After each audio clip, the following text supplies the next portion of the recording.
Hello mga ka-solar! So, welcome sa aton nga vlog. Joke lang. I-flex ko lang gali ang amon setup which is 1,000 watts nga solar.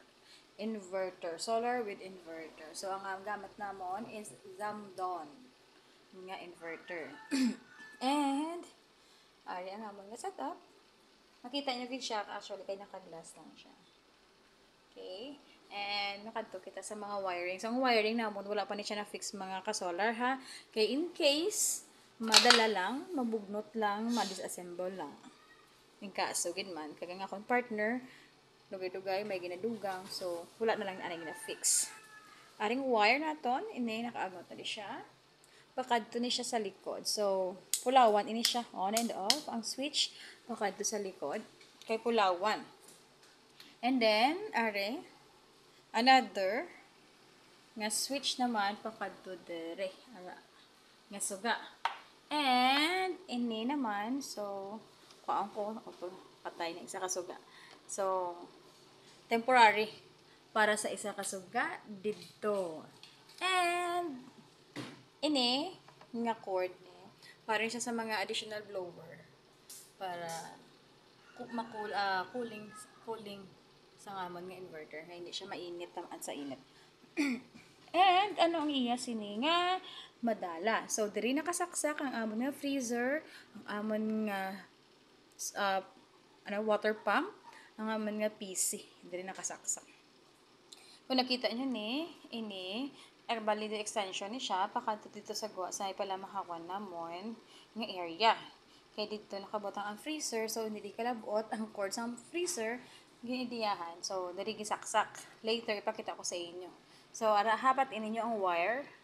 Duwa na kabilog ng solid wire. Kung ang gamit naman. So, ipakita ko na sa inyo ang amon nga water pump nga kung sa diin nakasaksak man siya sa aton nga solar. Okay? Alright, ari kita sa aton nga water pump edition. Charot! So, hari na guys. So, ari ang ini solar man siya. Okay. So, solar ni nga switch this one.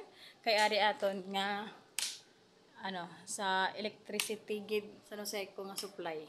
Kay baliktad ari naman mga blower ni siya dito sa amon nga kalan nga ginagamit solar man na siya guys ha. Sa solar na siya nakaangot. And ari ang aton nga concern ang aton nga water pump. So ari mag-on sa water pump. Dayon ang watt meter. Alright, magana na siya and here.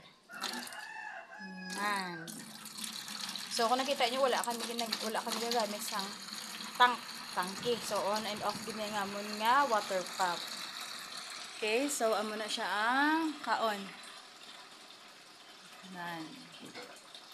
Sa aton water pump. Okay, so i-off ko na and makadto kita sa PC and sa aton nga freezer.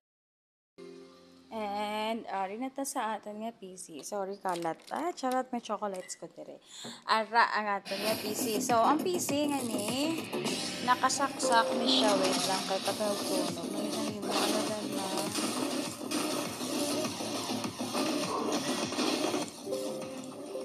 Okay. So, ang PC nga ni, nakasaksak na siya dito sa guwa banda. Kato dito ang extension. Kung sa diin, nakaangot sa solar ang switch. So, amo na yung gamit naman nga PC. Ara guys ha. Nakasaksak na siya guys. Sa solar naton. Kaya gihapon sa 1,000 watts nga setup sa aton solar. Okay?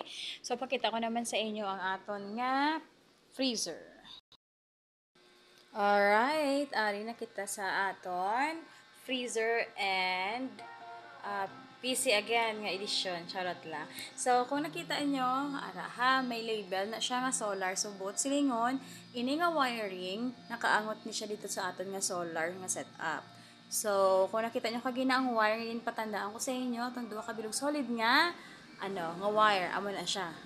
And, ini, nakaangot ni siya diri.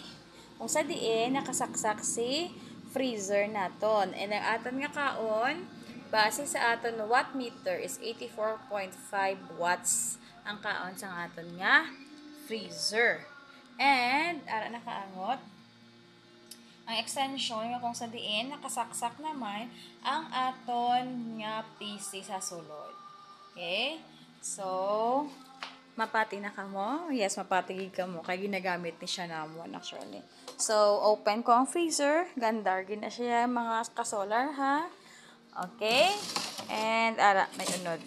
Mga gamit ni sa namon para sa amon mga pamahaw nga giniserve. Okay? So, amo lang na ang akon nga ma-share sa inyo based sa amon nga setup nga solar. Kung anong kaya sa aton 1,000 watts pa lang na ang mga ka-solar ha. So, kung may pa ka mo iba nga hamangkot, pwede nyo ko i-PM. Thank you!